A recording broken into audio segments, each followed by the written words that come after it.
আমরা বাংলাদেশের একজন বড় হুজুর ছিল, হযরত হাফিজ হুজুর। আপনারা নাম বোধ জীবনও শোনেন নাই, অনেকে দেখছেন, বটগাছ মার্কা কইছেন অনেকে। হযরত হাফিজ হুজুর 1981 সনে রাষ্ট্রপতি নির্বাচনে দাঁড়াইছিলেন, মার্কাটা ছিল বটগাছ। তা আমার এসে কিছু লোকজন প্রশ্ন করছে, হুজুর হাফিজ হুজুর বলে আল্লাহর ওলি। আমি বললাম যে ওরে বাবা, হাফিজ হুজুর আল্লাহর ওলি মানে তাতে কোনো সন্দেহ আছে নাকি? বলে তাইলে ওলি যদি হয়ে থাকে এমন একটা মার্কা কেমনে ফাইলে? বলে আমি বললাম কি হয়েছে? বলে হুজুর গাছটার মধ্যে তো শয়তান থাকে। আমি বললাম যে এই মার্কাটা হুজুর যে পাইছে তার মধ্যে একটা কারণ আছে। কারণ হইল, শয়তান যদি কাহার উপরে আসর করে, শয়তান যদি কাউকে ধরে, ডাক্তারের কাছে যায়, প্রফেসরের কাছে, মেম্বার চেয়ারম্যান, কার কাছে যায়? যে শয়তান যদি কাউকে ধরে, শয়তান যদি কাউকে আসর করে, হুজুরদের কাছে যায়, কারি সাহেবের কাছে যায়, হাফেজ সাহেবের কাছে যায়। বড় করে শুনে এখানে ভালো করে, ও আমার ভাইরা, আমি বললাম শোনো, হাফিজ হুজুর হইল হুজুরদের মধ্যে সবচাইতে বড় হুজুর। এই জন্য হাফিজ হুজুর বটগাছ মার্কা পাইছে। প্রেসিডেন্ট হইতে পারলে বাংলাদেশের কোন কাছে শয়তান থাকবে না, সব বাংলাদেশ শুরু করবে। হাফিজ হুজুর রহমতুল্লাহি আলাইহি, আয় হায় হায়, সোয়ারিঘাট, ঢাকার একটা সোয়ারিঘাট একটা জায়গা আছে, চিনেন? সোয়ারিঘাট থেকে ছোট ছোট লঞ্চ চলতো, এখন চলে কিনা জানি না, খলামোড়া যাইতো, খলামোড়া। তো ওই লঞ্চের মধ্যে ওঠার জন্য হুজুরের কিছু সাথী সঙ্গী নিয়ে এই লঞ্চের ঘাটে গেছে। যাওয়ার পরে হুজুর লঞ্চে ওঠার সময় এই লঞ্চে নামাজের জায়গা নাই। তখন বেলা বাজে 12টা, মাস হইল চৈত্র মাস, প্রখর রৌদ্র, আকাশটা একদম পরিষ্কার। সাথী সঙ্গীরা হুজুর নামাজের জায়গা তো ছাদের উপরে, তো ছাদে তো স্টিলের ছাদ, এটা তো প্রচন্ড গরম হয়ে আছে, আবার উপর দিয়ে হইলে এত বড় রৌদ্র, এখন ওখানে হুজুর ছাদের উপর তো যাওয়া যাবে না। আর বেলা বাজে মাত্র 12টা, আর আমরা ওখানে ঘন্টা দেড় ঘন্টার মধ্যে তো যাই পৌঁছে যাবো। এরপর ওই জায়গার মধ্যে তারা নামাজের জামাতের সাথে একসাথে নামাজ পড়বে, আমাদেরকে নিয়ে তাদের সাথে কথা হয়েছে। হাফিজ হুজুর বলে না না না, আমি নামাজের জায়গায় বসবো। সবাই মিলে কোন রকম দইরা হাফিজ হুজুরের ছাদের উপর উঠাইছে। পরেই লঞ্চের যিনি চালক তিনি দৌড়ে এসে আহা কি কামটা করলেন, হাফিজ হুজুর কিনে আপনারা এরকম ভাবে এখানে কেন আসলেন, এরকম রুদ্র, আর দেখেন না স্টিলের ছাদ গরম হয়ে আছে। আমরা বললাম যে না, হাফিজ হুজুর তো উপর সারা বসতে রাজি না। তবে একটা মাদুল এনে দিল, মাদুলের মধ্যে নামাজের মশলা টসলা বিছাইয়া তারপরে এখানে কোন রকম বসলো। যখন বসছে এই মুহূর্তে দেখি আকাশের একটা মেঘ, তো আকাশটা পরিষ্কার, মেঘ আইসা লঞ্চটারে দাইখা দিছে।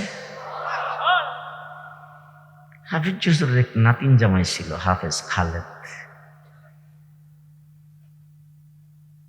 একবার উপরে দেখে আরেকবার নিচের দিকে তাকা। হাফিজ হুজুর তার দিকে নজর পড়ছে, কি দেখো? না না, একটা মেঘ আইসা খুব সুন্দর ছায়া দিছিল, বড় আরাম লাগছিল। লঞ্চটা চাললো, যে ছায়াটা যাইবে বাহিরে চিন্তা করতেছি। হাফিজ হুজুর ডাক দেখো, হ্যাঁ মেঘের কাম মেঘে করো, তোমার কাম তুমি করো, তেলাওয়াত করো, তেলাওয়াত করো। কথা কইছে, সোয়ারিঘাট থেকে লঞ্চটা ছাড়ছে, খলামোড়া পর্যন্ত গোটা রাস্তাটা মেঘমালাই লঞ্চটাকে ডাইখা রাখছে। হাতির কাল্লা কার সাথে ওয়াজ শেষ, ভালো করে শুনি। কুল ইন কুনতুম তুহিব্বুনাল্লাহ।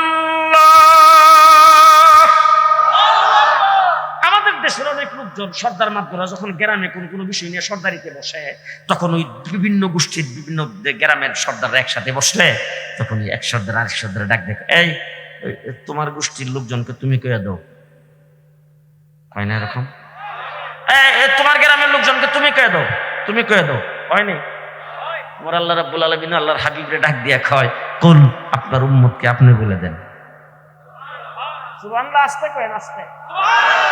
কুল ইন কুনতুম তুহিব্বুনাল্লাহ।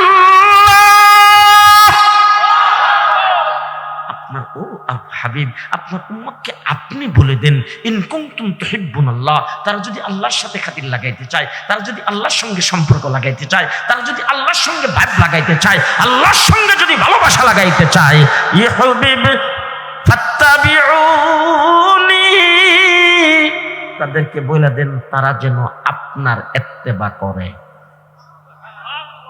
কার ইত্তেবা? শেষ ওয়াজ খালেদ সাইফুল্লাহ আইয়ুবী শেষ কথা আপনাদের সামনে যেটা বলে গেছে, মুহাম্মদুর রাসূলুল্লাহ সাল্লাল্লাহু আলাইহি ওয়াসাল্লামের সুন্নতের উপর আমল করা।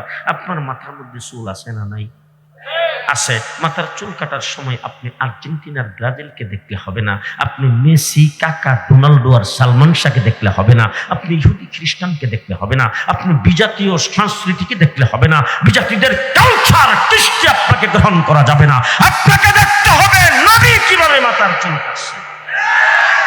আপনার 3.5 হাত বডি আপনাকে সাজাইতে হবে পোশাক আশাক দিয়া। পোশাক আপনি পরতে হবে যেই পোশাক নবী পরছেন। হুজুর আকরাম সাল্লাল্লাহু আলাইহি সাল্লাম যেইভাবে হাঁটছেন আপনাকে হাঁটার সময় সেই চিন্তা করে হাঁটতে হবে। হুজুর যেইভাবে কথা বলছেন আপনাকে সেইভাবে কথা বলতে হবে। হুজুর আকরাম সাল্লাম যেইভাবে খাইছেন আপনাকে সেইভাবে খাইতে হবে। হুজুর যেইভাবে ঘুমাইছেন আপনাকে সেইভাবে ঘুমাইতে হবে।